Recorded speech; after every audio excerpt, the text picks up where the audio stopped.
Lost compression at hindi na kaya ng remedyo, kaya binaklas ko. Ang motor ni boss ay Rossi Kraken 110. Hindi na nga nadala ng pinagbabawal na teknik, kaya binaklas ko na lang. At eto ang kanyang problema. You know,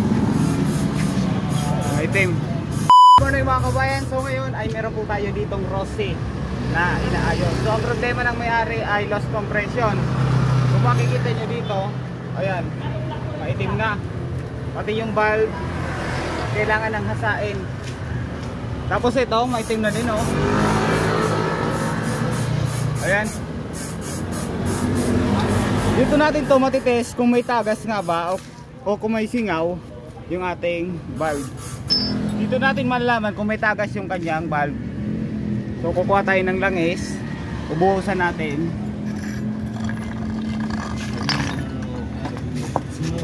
Kapag ito bumawas,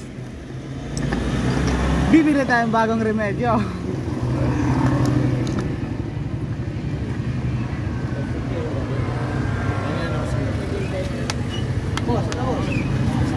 Ayan.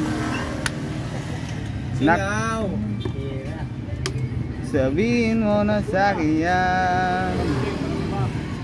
Oh. Hindi pa nga nag-6 na segundo, bumawas na yung kanyang langis at singaw nga yung valve niya.